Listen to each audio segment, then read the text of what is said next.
Okay, we're in the midst of our Peter and Andrew notes, and we're talking about Peter right now. We're going through the apostles, and we're starting kind of going in the order that's given in the Gospels, starting with Peter and Andrew. Our next study, which won't be this next Wednesday, it'll be the Wednesday after that, will be James and John, the sons of Zebedee. So that'll be our next discussion or study, looking at the character of those. As we talked about last Wednesday, we looked at the names of Peter. Cephas is the name given by Jesus to Peter. Peter actually is kind of the third name, I guess you could say, in the sense that his Jewish name is Simon. Sometimes it's spelled Simeon. Simon, Simeon, same thing. And then Jesus gave Peter the name Cephas, and Cephas translated into Greek from Aramaic is Peter. And so Peter is actually, what we're saying is actually the name given to him by Jesus, just translated from Aramaic into Greek. And we talked a little bit about how tradition holds that he was killed by Nero along with Paul, although it's considered that Paul was killed first, around 64-ish in that range. That Peter was, at least there's some suggestion in the scriptures that Jesus foretold that he would be crucified, and in fact Peter even mentioned the fact that Jesus showed me how I would die, and certainly that would stand up in terms of tradition that he was in fact crucified. We talked about Peter and Andrew being the son of Jonas or Jonah. That's mentioned in Matthew 16 and verse 17, where Jesus calls Peter Simon Bar-Jonah, and Bar means son of. They were fishermen by trade. They were from Bethsaida, and Andrew was the one who actually told Peter initially about Jesus, about the Messiah. And how did Andrew find out? How did Andrew find out about Jesus being the Messiah? John the Baptist pointed him out, and there were the two disciples that were with him, and one of those disciples was Andrew. I don't know who the other one was, but Andrew goes back to Peter, says, "We found the Messiah," and they became disciples of Jesus at that point. But then later we see in Mark chapter 10, Luke chapter 5, the situation with the catching of the fish. Jesus is preaching from Peter's boat, and then they hadn't caught anything all day. Jesus tells them to cast the net on the other side. Peter says, "Well, we haven't caught anything," but he calls him master, "but you tell us to do it and we'll do it." And so they did, and they caught so many fish that the net started to break. They had to bring in the other partners to help with the haul, and that kind of showed the power certainly of Jesus to Peter and John. I'm sorry, Peter and Andrew. And we see that Peter, after this occasion, after this situation, that's when both he and Andrew are called by Jesus to be fishers of men, rather than obviously fishermen. And so they dropped what they were doing. They left their livelihood.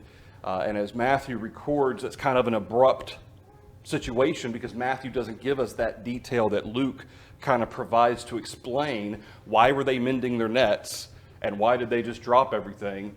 And Luke 5 explains that. And so they were I guess you could say, well, really, we got James and John as well in that situation. But Peter is the first one listed first. Peter and then Andrew. We talked Matthew 14, verse 29, the fact that we know that Jesus walked on the water. No one else in the course of human history, to our knowledge, has ever walked on water. That's not to say that the prophets may not have been allowed to do that at some point and it just wasn't recorded, but Peter did. And of course, it wasn't Peter's power that did it, it was Jesus's. However, it was Peter's faith in that when he called out to Jesus, "If it's you, let me come out on the water." And when Jesus said, "Come," Peter jumped out of the boat in the middle of a storm.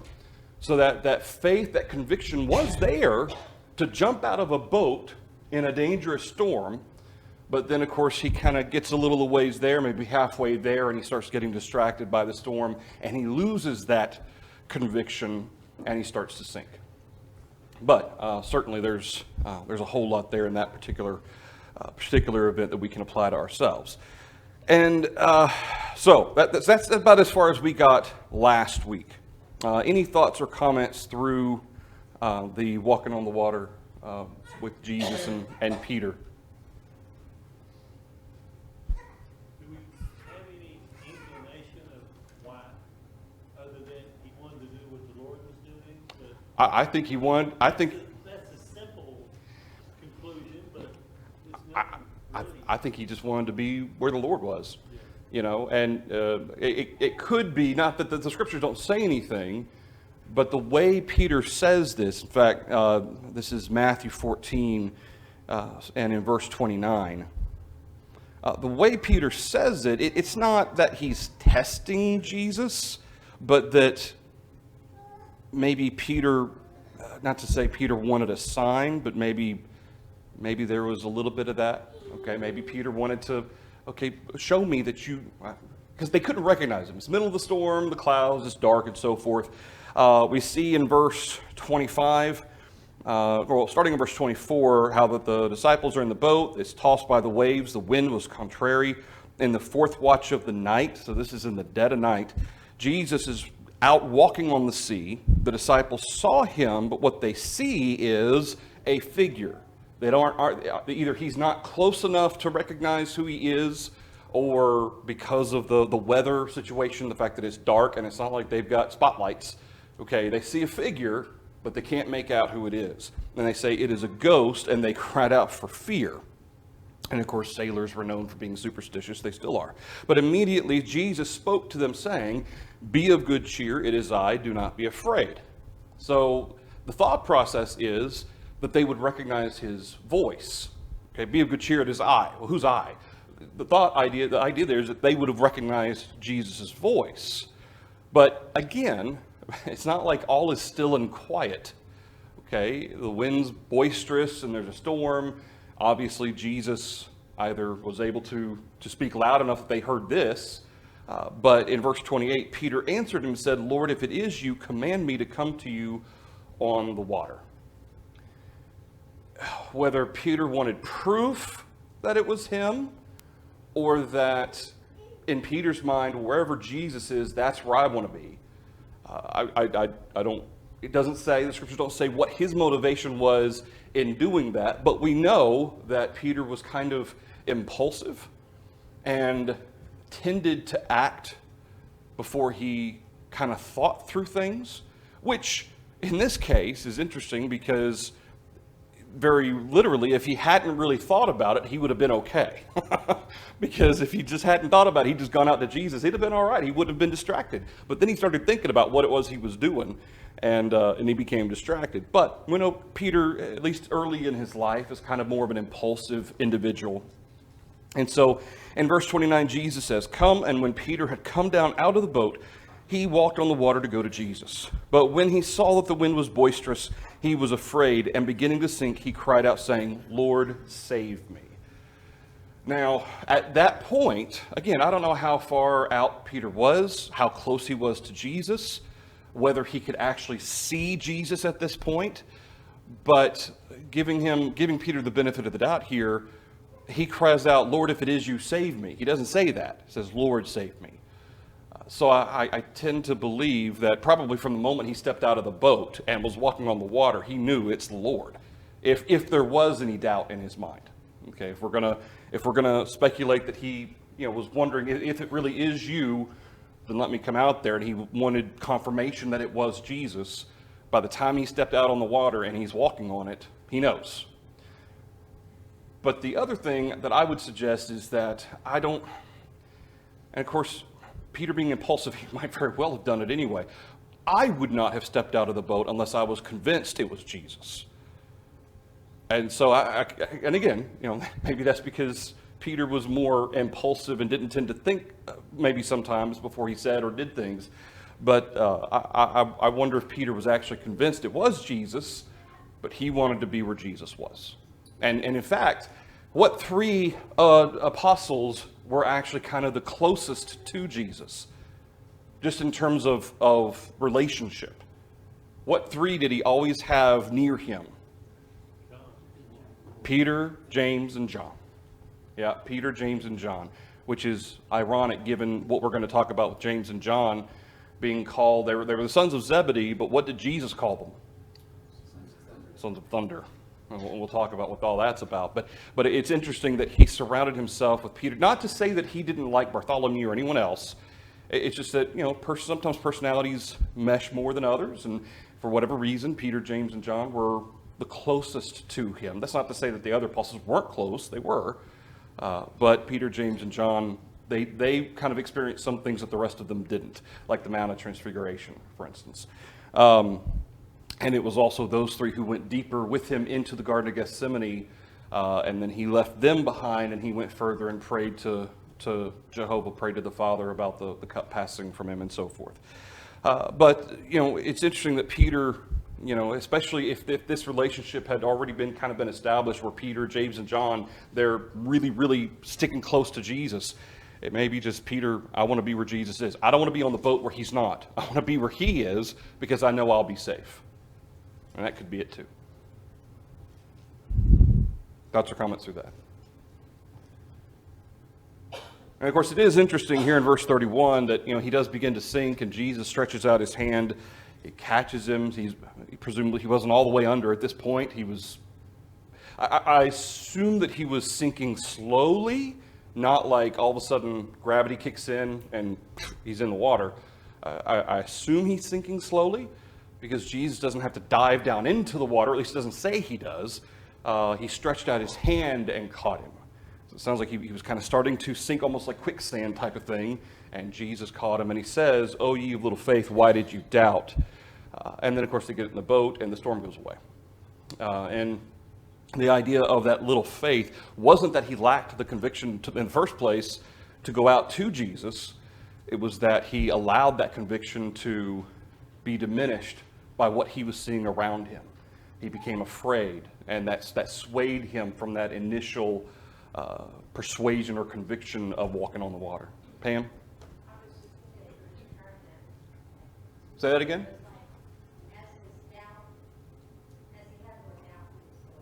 It could be. It could be as he became more and more afraid. Maybe that was the more afraid he got, the further down he got. That could be. I hadn't thought about that. Yeah, it could be. Yeah. Well, he's beginning to sink. He's sinking. Yeah. And immediately, Jesus stretched out his hand and caught him. There was a catching. There was an urgency. Yeah. Oh, yeah. There was short time. Well, I mean, he had time to say, "Lord, save me." So there was time to say. I don't know if gravity was starting to take effect there or what, but however it was that that the Lord did it, he did it. But yeah, you're right. He does say immediately. Yes, sir. I'd always assumed from John 21 at the end when they're at Galilee fishing again, and they realize it's Jesus on the beach, Peter just jumps off the boat and he's on the way to shore. Right. But never, obviously, having walked over the water, I've always wondered with the waves.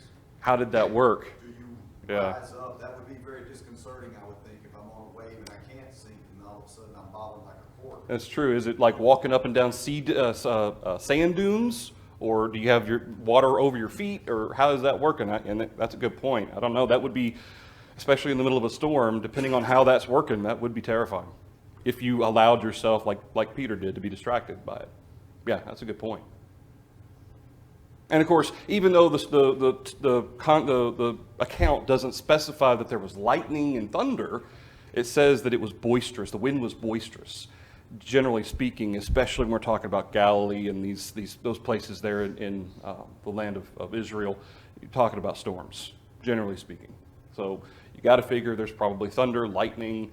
It's in the middle of the night anyway, So it would be a scary situation. Again, you would have trust in the Lord, but in this situation, Peter allowed himself to be distracted. Anything else through that? Okay. So we also discussed the fact that Peter, let's see, where are we? He was first to the call to walk on water. Okay, so Matthew 26. This is where we need to pick up. Matthew chapter 26, and starting in verse 31. What's interesting is we have Jesus warning Peter that he would deny him 3 times. Starting in verse 31, all of you will be made to stumble because of me this night. For it is written, I will strike the shepherd, and the sheep of the flock will be scattered. But after I have been raised, I will go before you to Galilee. Peter answered and said to him, even if all are made to stumble because of you, I will never be made to stumble. Now, to be clear, I think we can appreciate Peter's insistence. Okay, I'm ready to die with you. In fact, Jesus says in verse 34 that before the rooster crows, you'll deny me 3 times. Peter says, even if I have to die with you, I will not deny you. And all the disciples said the same thing. And I can't speak to the disciples in terms of their, remember we're talking about James, John, Andrew, Thomas, all the rest of them. Okay, they all say the same thing. And I'm not going to speak to in that moment, I'm sure they were convicted that they would be willing to die. But the only one we have record of showing that he was willing to die, at least on the onset, is Peter. In John chapter 18, and starting in verse 10, after we have the soldiers coming to take Jesus away, Judas betrays him with a kiss. In verse 10, Simon Peter, having a sword, drew it and struck the high priest's servant, whose name was Malchus, okay, and cut off his right ear. The servant's name is Malchus. And in verse 11, Jesus said to Peter, put your sword into the sheath. Shall I not drink the cup which my Father has given me? And that's it, okay? But what do we know was happening in that moment, or at least after that moment? What happened to the disciples who were there? Okay, once it became clear we're not fighting, and it also became clear now all the other times that the Jews had attempted to lay hands on Jesus to arrest him, what had happened? Slipped through the cracks. He just kind of either got mingled in the crowd somehow, or disappeared, or somehow was able to escape those instances. And it may have been that the disciples simply didn't think they would be able to get him now. Of course, they didn't anticipate Judas betraying Jesus, but even still, it's Jesus, okay? They can't get him. They can't catch him. In fact, I have a thought, and I know some of you do too, that I wonder if Judas, even when he betrayed Jesus, I wonder, based on his reaction after he was taken, if Judas wasn't convinced that this will be an easy 30 pieces of silver, because Jesus is just going to up and disappear again. And so, yeah, I'll sell him out because I know nothing's going to happen to him, and it'll be easy money for me. And we know that he was greedy. He was stealing money from their treasury, the money that they were getting from people. And I wonder if Judas, that's when, after Judas realizes this is different, Jesus didn't escape, at that point he's kind of a wreck. And of course he reacts in an unfortunate way and sinful way by killing himself. But I wonder if that's why, that he didn't really think anything bad was going to happen, because it hadn't happened before. But Peter, however, once it became at least obvious that Jesus wasn't going to just disappear, Peter took out his sword. And I don't think he was aiming for Malchus's ear. Okay, remember, he's a fisherman. He's not a soldier. He wasn't trained with a sword. So he's swinging and happened to get the ear of Malchus. And of course, we combine, the other accounts of the Gospels with regard to this event. After, Jesus takes the ear, he puts it back on. I mean, imagine being Malchus. I'm sure it's bleeding. Okay, and here's Jesus picking up the ear off the ground, I guess, putting it on his head, and all's well again, and it's fine, and it's working properly and everything. And so imagine, of course, there's a miracle that takes place, the healing of the ear. But then after this happens, and of course we know Jesus told Peter, stop, okay, I don't put the sword away. And then he heals Malchus's ear, and at that point Peter's probably like, okay, and with the rest of the disciples, they just kind of, the soldiers weren't after the apostles, they were after Jesus. So the apostles just run. What are we supposed to do? So they run. Now, to be fair, okay, I think at this moment, at least in the moment of verse 10, Peter was convicted enough to be willing to die. These soldiers who'd come to take Jesus, they were armed. And Peter pulls out his sword and strikes the ear. And of course, Peter may very well have been convinced, Jesus is going to let anything to happen to me. I don't think he's going to let anything happen to himself either. Remember, they constantly were, I want to say arguing with Jesus, but they were constantly refusing to listen when Jesus would say the Messiah must die and then be raised the third day. And they just wouldn't really let that sink in. They didn't really listen. They didn't really believe that that was going to happen. Jesus isn't going to let anything happen. And so Peter may have thought that, with Jesus' help, these soldiers are nothing. We'll wipe them out or knock them out or whatever, and we'll be fine. And when Jesus stopped Peter, healed the ear of Malchus, and was prepared to let the soldiers take him, it changed things for Peter. And then he ran. But at least to his credit, at least from what his statement was to Jesus before, I'm willing to die for you, whether or not he was convinced nothing was going to happen anyway isn't really relevant in the fact that he was willing to at least fight for Jesus. The sentiment was there, even though, of course, Jesus explains to Pilate, my kingdom is not of this world, therefore my servants don't fight. Okay, and that's something obviously Peter hadn't figured out yet at this point. Thoughts or comments through that? Peter may not have handled a sword, but as a fisherman, he probably handled a knife a lot of times. Yeah. To take some fish. Yeah. Of course, fish don't have ears either. So he may have, but yeah, you're right. You're right. All right. I think also by this time they were physically very exhausted. Of course, they got adrenaline. All night, yeah. They've been up for a couple of days. They can't even stay awake while Jesus is Praying, yeah, you're right. So then after that, he's really confused, and he's running. Yeah. In fact, it might very well have been that they were startled awake in that moment, because that's when Jesus, after he comes back, wake up, because it's the way the scriptures read, it's almost immediately, here come the soldiers. So you're right. All the disciples may have been kind of startled awake. What's happening? What's going on? Peter just maybe almost instinctively grabbed his sword to protect Jesus. Yeah, that's a good point. Yeah. All right. Then in verse 69, we see Jesus obviously being tried by the Sanhedrin. It's a kind of a farce of a trial. They didn't do it according to law. They had people who were false witnessing against Jesus, and even they couldn't agree on what they were saying and what Jesus said and so forth. But here in verse 69, Peter, he's outside the courtyard after coming. He's following along and seeing what's going on. Servant girl came to him saying, you also were with Jesus of Galilee. But he denied it before them all, saying, I do not know what you're saying. No matter how you really try to put this into perspective of the human nature of Peter, of his personality, and you can make the case that Peter, he's trying to see Jesus. He's trying to see what's going on. And there are some times that certain people, when you get focused on a task, you don't really even pay attention to your surroundings or what you say to others while you're focused on that task. Okay, I can appreciate that. But saying the fact that I do not know what you're saying 3 times, in fact, even the 3rd time, he makes it very clear. So this wasn't like it was some abstract conversation that Peter wasn't paying attention to.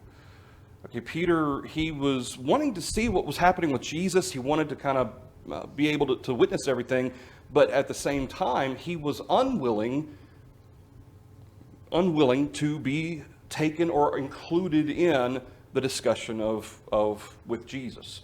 And it's interesting, though, that it would seem that the soldiers at the time didn't care about the apostles in the garden.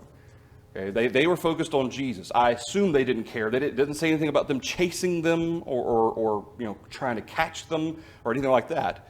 However, at this point, Peter seems to think that if I do acknowledge that I am a disciple of Jesus, that they'll arrest me and they'll put me to death. Or at least that was his assumption, maybe. Maybe nothing at all would have happened regardless, but Peter may have been convinced it would have. But he denies it before them all there in verse 70. Verse 71, when he had gone out to the gateway, another saw him, and said to those who were there, this fellow also was with Jesus of Nazareth. So the first one speaks directly to Peter, says, weren't you with him too? Peter says, no. Second time, we have another servant talks to the rest of them and says, this fellow was also with Jesus of Nazareth. But Peter heard it, apparently, and he denied with an oath, I do not know the man. Okay, with an oath. Okay, sometimes it's translated swearing or swore, and it's that sense of calling upon some higher authority that I do not know this person. Okay, and the fact that it says that it's an oath, whatever it was that Peter said or did, that recognized that as being, this is a, take my word. This is on my word, on my honor. I don't know him. Verse 73, a little later, those who stood by came up and said to Peter, surely you also are one of them, for your speech betrays you. And sometimes, and I think there is certainly a principal application in terms of content of speech that is sometimes taken from the example of Peter. The fact that Christians are to stand out from the world, that our speech, our conduct, and behavior should be different from the world, and certainly in terms of content, our speech should set us apart. Okay? But in the context of what's happening with Peter, I don't believe that that's necessarily, because that would imply that the society of the Jews were constantly swearing or using God's name in vain, and of course that was a big deal. They were accusing Jesus of doing that, of taking God's name in vain. And I don't know that that's what they're implying here. I think they're rather talking about the fact that his dialect made it clear that he wasn't from Jerusalem. Okay, he wasn't from around there. He was from Bethsaida. And of course we know here, sometimes even within certain regions of a state, you can have different dialects. And people with a trained ear can notice, oh, I know where you're from. You're from Tennessee, okay, or whatever. And I think that's really what they're describing there in verse 73, that his speech, his dialect, the way that he talked in his speech patterns kind of said that this man's not from here. And but again, I do think you can make that principle that kind of a broad parallel, that the speech of Christians should set us apart, and we shouldn't be afraid of that. Certainly that is a principle that we can make, but I don't think that's necessarily what is being described here. And then in verse 74, he began to curse and swear, saying, I do not know the man. We take the definition of cursing and swearing in a modern way differently than what is being meant here. Okay, cursing and swearing has nothing to do with swearing or taking the Father's name in vain. Okay, but rather the concept of cursing and swearing against Jesus. Okay, denying Jesus, the idea of cursing, may he be put to death or whatever, however it was that he did that. But the idea of a curse for us is profanity. That's not what curse means here. Curse means to utter ill will, or to curse somebody. May God strike him down, or something along that line. Swearing, again, not the sense of swearing profanity, but swearing in taking an oath of calling upon a higher power that what I say is true and accurate. And Peter's doing that of course, it's in contradiction to the actual truth. But he says, I do not know the man. And then the rooster crows, and in verse 75, Peter remembers the words of Jesus who said to him that he would do this, and so he went out and wept bitterly. According to another account, what happens the moment the rooster crows? Jesus looks at him. Jesus looks at him. Whatever's going on in the trial of Jesus, that rooster crows, Jesus knows he's there, and he turns. And I just can't imagine for Peter in that moment 3 times. And again, I don't know how much time has passed, whether it was 5 minutes between each moment or 30 minutes or an hour. But regardless, when that rooster crowed, and Peter hears that rooster crow, and he's apparently looking around, looking at Jesus, because he sees Jesus looking at him. And it just dawns on him what he's done. And that's when he goes out and weeps bitterly. And it's heartbreaking, especially, thinking about the fact that he was, he denied Jesus, and it was a conscious thought process. Okay, again, whether he was distracted, he hadn't been able to, he hadn't slept at all, certainly, yeah, but that's no excuse. Okay, Peter still was guilty, and he knew it, and he recognized it, and so this is this is an excellent point to show that no matter how tired we are, how hard a day we've had. Okay, is that any excuse to sin? No. Even though we may not be in full control of our faculties due to sleep deprivation or whatever, that's still no excuse. We have to be in control of our conduct and our thoughts. Yes, sir. And I think in this late hour, late night, early morning, before the rooster crows here, to get an idea of this courtyard, these people are celebratory. Mm-hmm. This is a good thing. We got this guy. These are backers of the high priest. He's in enemy territory. He's exhausted. Things aren't going at all like he planned. He's scared. And yeah, he's a Galilean. He doesn't sound like they sound. But he's in an enemy camp, and he's hearing what they're saying in these conversations, and he's trying to figure out what's going on. And he got afraid, and he bucked. Yeah. And whether or not they actually would have put him to death, like I said, they wanted Jesus, they got Jesus.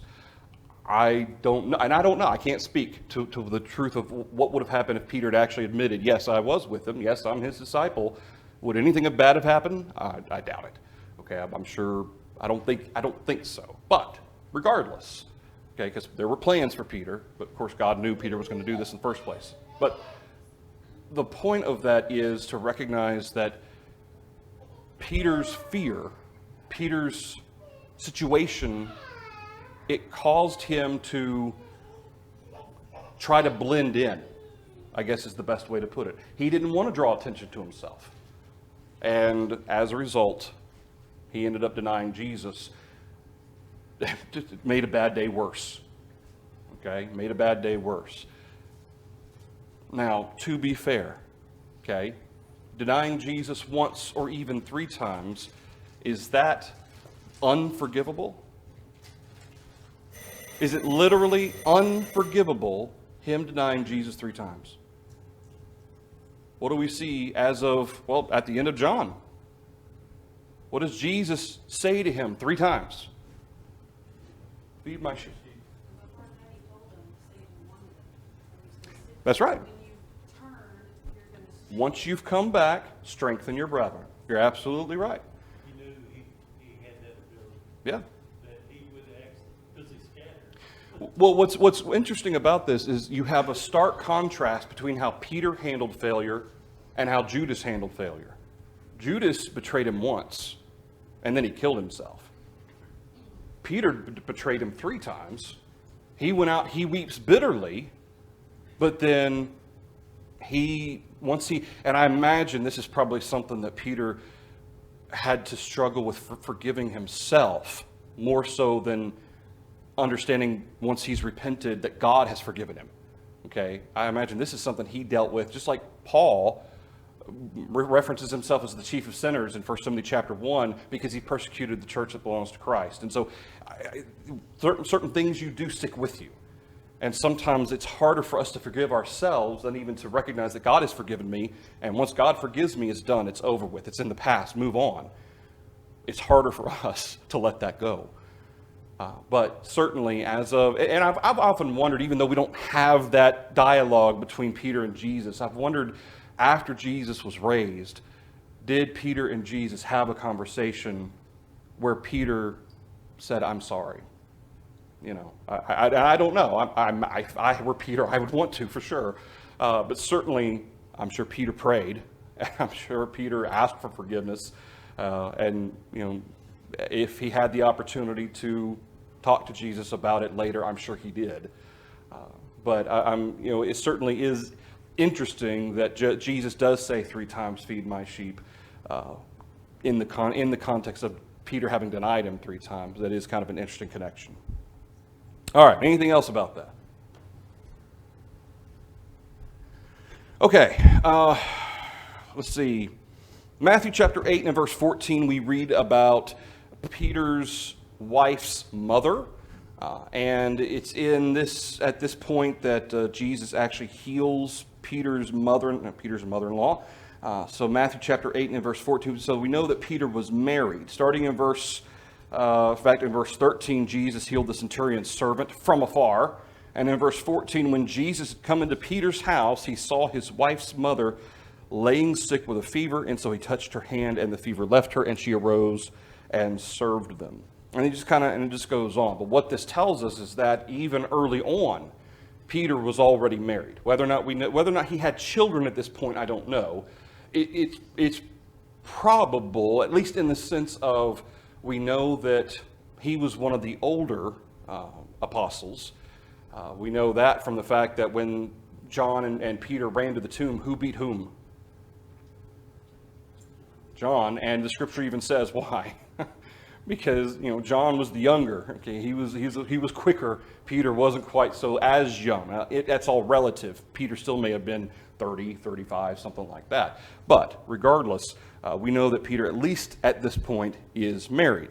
But then Paul also refers to Peter being married in 1 Corinthians chapter 9. And starting in verse 1, Paul describes, and we've talked about this before, he describes the rights that he was willing to yield for the benefit of those brethren and for the benefit of the teaching of the gospel. Not that all preachers are required to yield these rights, but especially in the case of the Corinthians, this was something that Paul knew he needed to do. But Paul says, am I not an apostle? Am I not free? Have I not seen Jesus Christ our Lord? Yes, yes, and yes. Are you not my work in the Lord? Yes. If I'm not an apostle to others, yet doubtless I am to you, for you are the seal of my apostleship in the Lord. Remember, there were individuals that Paul's having to kind of contradict or kind of having to address with regard to, and it seems like a lot of times there were people who were questioning Paul's apostleship, trying to speak against Paul, and that happens a lot today even too. But verse 3, my defense to those who examine me is this: do we have no right to eat and drink? Do we have no right to take along a believing wife, as do also the other apostles, the brothers of the Lord, and Cephas? Not that Cephas at this point wasn't an apostle, but he lists the apostles, the brothers of the Lord aren't apostles, but he lists Cephas specifically, presumably because the brethren know about Cephas. Okay, they know about Peter. Maybe Peter had even been to Corinth. Okay, maybe they haven't met the other apostles, but they do know maybe Cephas and that he was married. For sure. And so, anyway, we'll stop there. We will pick up here talking about Peter having a wife, apparently, that he took along, at least at times, in his teaching and preaching of the gospel.